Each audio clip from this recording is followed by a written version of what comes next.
Auzubillahiminash-shaytanir-rajim. Bismillahir-rahmanir-rahim. Start with the name of Allah, the most beneficent and the most merciful.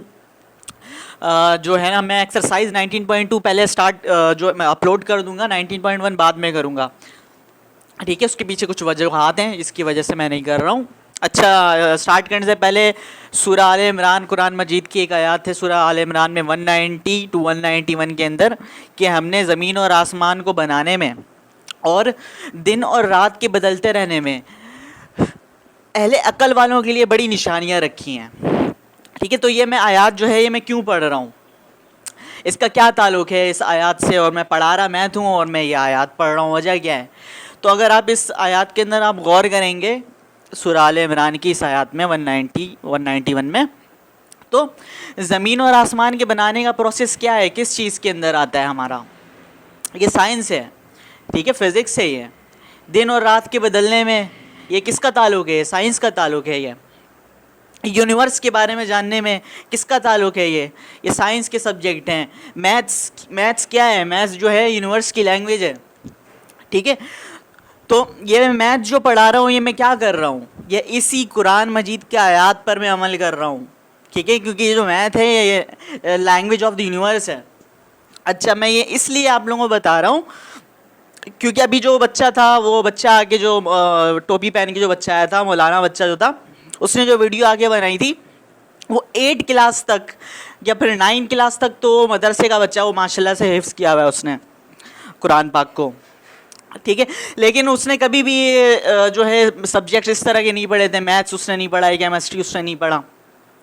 आज के दौर में ये जो जितने मौलाना लोग हैं, जाली मौलाना जिनको मैं कहता हूँ, जाली मौलाना लोग जो कहते हैं कि बस दीन की तरफ आओ, तो ये जो आयत है ये क्या शो कर रहा है आपको, ये क्या, ये दीन नहीं है। कुरान मजीद में जो लिखा हुआ है ये क्या दीन नहीं है, ये दीन और दुनिया अलग नहीं है, एक ही चीज़ है। ये आसमान और ज़मीन का बनना, आसमान और दिन और रात का बदलना, ये सारी जो चीज़ें हैं, ये तो दीन और दुनिया एक ही चीज़ है, अलग नहीं है।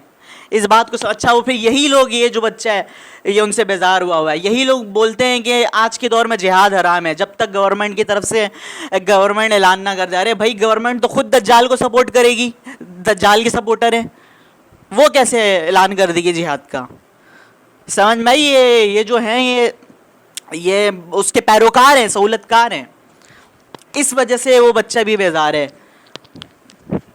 इसलिए ये जो है ना हमारे साथ है वो बच्चा। अब ये मैं स्टार्ट करने वाला जो, अच्छा ये मैं क्यों बता रहा हूँ, जितनी भी कंट्रीज़ आगे डेवलप हुई हैं, जितनी भी कंट्रीज़ आगे जा रही हैं आज के दौर में, ये मौलाना ये लोग समझते ही नहीं है कि आज के दौर के तकाज़ों को मद्देनज़र रखते हुए हम आगे बढ़ सकते हैं। साइंस, स्टेम की जो सब्जेक्ट हैं, science technology, STEM, science technology engineering mathematics, ये सब्जेक्ट जो भी ये पढ़ते हैं वो मुल्क ऊपर जाएंगे। दीन के साथ साथ ये पढ़ना है हमें, तब हम जाएंगे ऊपर, सही। इसलिए ये जो है ना, मैथ्स पढ़ो आप लोग, और आगे जो आने वाले जो दौर में जो जंगें जिसकी मैं बात कर रहा हूँ, जिहाद, उनका भी ये जो टेक्नोलॉजी जिसके पास होगी वही जीतेगी आज के दौर में। तो हमें इस तरह आना होगा, आप लोग सीखो इस चीज़ को, और दीन और दुनिया खुदा के वास्ते आप लोग अलग नहीं करो, ठीक है। आई बात समझ में। अभी हम स्टार्ट करने जा रहे हैं 19.2 का, जो ये क्वेश्चन है क्रैमर्स रूल्स के अंदर आता है। 1 मिनट पहले मैं देख लूँ ये रिकॉर्ड हुआ है कि नहीं। अस्सलाम वालेकुम स्टूडेंट्स, आई होप आप खैरियत से होंगे। तो पहले सर ने क्वेश्चन करवा चुका था 19.1 का, फर्स्ट क्वेश्चन 8 का, तो अब हम दूसरा करने जा रहे हैं। पहले इसको हम अरेंज कर लेते हैं। क्वेश्चन ये है 2x - 4y इक्वल -12, फिर 2y + 3x इक्वल 0। तो इसमें हम कुछ गलतियाँ हो रही थी, तो हम इसको अरेंज कर लेते हैं। 2x - 4y इक्वल -12, फिर 3x, यहाँ पर 2 आ जाए, तो इसी वजह से हमने 3x लिख दिया है, फिर +2y इक्वल 0। क्योंकि अब आगे हम जब आंसर कर रहे होते हैं तो फिर हमें मसला होता है। तो हम सॉल्व की तरफ चलते हैं। तो एक फार्मूला है ax इक्वल b। तो x की वैल्यू क्या है, जो कोफिशेंट है जो x के साथ और y के साथ जो लिखा हुआ है नंबर, उसको हम इधर पे लिख देते हैं। देखिए 2 3 - 4y, 2 3 - 4 - 4 2, तो ये हमारा ए आ चुका है। और एक्स क्या है हमारा वेरिएबल है, एक्स और वाई। फिर इक्वल आ रहा तो इक्वल लिख दिए इधर पे। फिर पी की वैल्यू क्या है, जो कांस्टेंट है, जो इधर पे 12 और ज़ीरो, ये देखिए 12 लिखा है, -12 और ज़ीरो। तो ये हमारा फॉर्मूला कंप्लीट हो चुका। तो अब हम इसको ना, हमें चाहिए एक्स और वाई की वैल्यू, तो हमें कुछ अरेंज करना पड़ेगा इस फार्मूले में। तो हम एक्स को इधर पे लिख देते हैं और ए को उठा के इस तरफ लिख देते हैं। जब ए को हम उठाएंगे तो इधर पे हम -1 लिखेंगे, इसे हम इन्वर्स कहते हैं, तो इसी वजह से इधर पे ना इन्वर्स आ जाएगा। फिर बी आ गया। तो हमें क्या क्या चाहिए, एक्स की वैल्यू पता है, ए इन्वर्स की वैल्यू नहीं पता है और बी की वैल्यू पता है। तो अब हम इन्वर्स की जो ए इन्वर्स की जो फार्मूला होता है वो इधर पे हम पुट कर देते हैं। सबसे पहले हम इसको इक्वेशन 1 का नाम दे देते हैं। तो ए इन्वर्स का जो फार्मूला है एडजॉइंट ऑफ ए, फिर डिवाइड बाय ए डिटर्मिनेंट। फिर आगे जाके इसको हम सॉल्व करेंगे।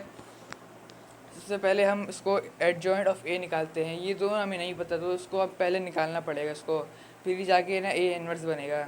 तो पहले हम एडजॉइंट ऑफ ए निकालते हैं। 2 -3 4 2, जो इधर पे लिखा है वही लिख देंगे, मगर ख्याल रहे कि जिसके साथ माइनस था या प्लस था, जिसके साथ माइनस था वो प्लस हो जाएगा और जिसके साथ प्लस था वो माइनस हो जाएगा। देखिए इधर पे फोर के साथ माइनस था तो इधर पर हम प्लस लिख दिए, और 3 के साथ जो प्लस था इधर को इसको हम माइनस लिख दिया है। और फिर देखिए इधर पे हम इसको ना एक्सचेंज कर लेंगे। अगर इधर पे 3 होता तो इधर 3 को इस तरफ लिख देते थे और 2 को इस तरफ लिख देते, तो दोनों जगह 2 है तो इसीलिए हमने 2 लिख दिया है। ये आ गया हमारा एडजॉइंट ऑफ ए। फिर हम ए डिटरमिनेंट की वैल्यू निकालते हैं। इधर पे हम वही लिखेंगे जो इधर पे लिखा हुआ है, ए का जो वैल्यू है। ए डिटर्मिनेंट हम लिख दिए 2 -4 3 2। इसको हम अरेंज करते हैं। 2 को हम 2 से वो मल्टीप्लाई करेंगे, 2 डिवाइड बाई 2। फिर हम माइनस, क्योंकि जो फार्मूला है हमेशा बीच में माइनस आएगा, तो इधर पे हमने माइनस लिख दिया है। फिर -4 हमने वो ब्रैकेट इसलिए लगाए कि जो माइनस के साथ माइनस, दोनों माइनस जमा नहीं हो सकते, तो इसीलिए हमने वो लगाया है। इसके बाद हम 3 लिख देंगे। इसको हम फिर वो कर देते हैं 2 2 4, फिर माइनस माइनस प्लस, 4 3 12। तो इधर हम 12 लिख दिए हैं, इसको हम प्लस करके ये आंसर आया है। ए डिटरमिनेंट की वैल्यू क्या आई है, 16। तो इसको आप कॉपी करें, तो आगे जाके मैं लिखता हूँ उसको।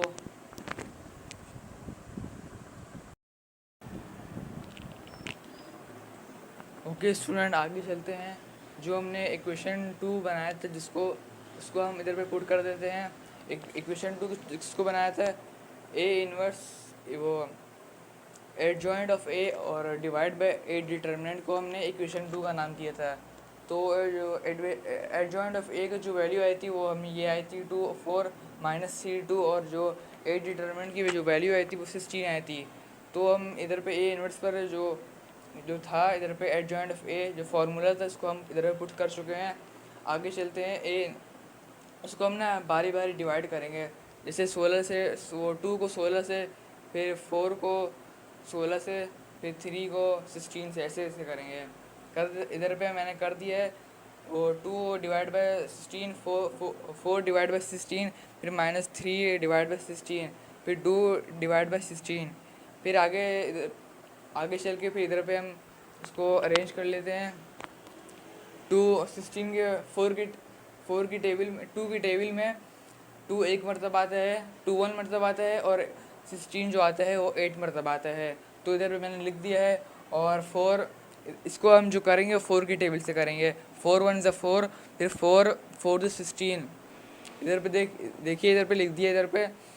और ये दोनों आपस में वो डिवाइड नहीं हो सकते, क्योंकि -3 और 16 है, ये आपस में डिवाइड नहीं हो सकते। और बाकी ये है 2 डिवाइड बाई 16, ये हो सकता है 2 की टेबल से। 2 1 ज़ा 2, 2 8 ज़ा 16। इधर पे ए इन्वर्स की जो वैल्यू थी, आंसर इधर पे आ गया ए इन्वर्स का। और जो हमने इक्वेशन 1 का नाम दिया था, जिसको जिसको हम एक्स और वाई निकालना था, उसको हमने इक्वेशन 1 बनाया था। एक्स इक्वल ए इनवर्स फिर बी, ये था हमारा इक्वेशन, जिसको हमने इक्वेशन 1 बनाया था। इधर पे हम पुट कर देते हैं एक्स और वाई, इधर हमने पुट कर दिया, फिर इक्वल, फिर जो आया, जो ए की वैल्यू थी ए इनवर्स की, वो इधर पे मैंने लिख दिया है, और जो बी की वैल्यू थी 12 और 0 इधर पे मैंने लिख दिया है। इसको हम सॉल्व करते हैं, इधर पे वही लिख दिया इधर पे। फिर ए से 2 को, फिर 12 को ऐसे ऐसे करेंगे, 12 को फिर इससे मल्टीप्लाई करेंगे, फिर 0 से इसको, फिर 12 को इससे करेंगे, फिर 0 को इससे मल्टीप्लाई करेंगे। तो ऐसे बारी बारी करते जाएंगे। 12 को फिर ऐसे करेंगे, 12 वन ज़ा 12, फिर वो जो आंसर जो आएगा 12 वन ज़ा 12, फिर डिवाइड बाय 8। तो जो निकलेगा हमारा डिवाइड करने से वो 3 डिवाइड बाई 2 निकलेगा। फिर इसके आगे हम सॉल्व नहीं कर सकते क्योंकि आगे सॉल्व नहीं होगा। फिर 0 से इसको फिर हम मल्टीप्लाई करेंगे, क्योंकि 0 से जो भी मल्टीप्लाई होता है वो 0 ही आता है, तो आगे कोई लिखने का फ़ायदा नहीं, तो हमने लिखा नहीं इसको। फिर 12 को इससे मल्टीप्लाई करेंगे 3 डिवाइड बाई 16 से, इधर मैंने लिख दिया है -3, वो -3 मल्टीप्लाई 12, तो डिवाइड बाई 16। -3 जब इससे मल्टीप्लाई हो तो आंसर आएगा, तो इधर पे मैंने पहले से लिख दिया है। 12 डिवाइड करेंगे 16 से, तो 4 के टेबल से ये होगा 4 3 या 12, इसको हमने काट के 3 लिख दिया है, और 16 को हमने काट के 4 लिख दिया है। फिर 3 3 ज़ा 9 आएगा, -9, इसका जो आंसर आएगा -9 डिवाइड बाई 4। फिर इसको मल्टीप्लाई करेंगे तो 0 ही आएगा, इधर मैंने लिखा नहीं है क्योंकि 0 को फ़ायदा नहीं होगा, तो 0 0, फिर वो जो डिवाइड होगा 0 ही आएगा। तो इधर मैंने कर दिया 3/2, फिर -2/4। तो ये हमारे एक्स और वाई की वैल्यू आई है। एक्स की वैल्यू क्या है 3/2, फिर -9/2, ये हमारा आया है एक्स और वाई की वैल्यू। इसको आप कॉपी कर लें, और ये पूरा कंप्लीट हो गया ये एक्सरसाइज। आपको मुबारकबाद।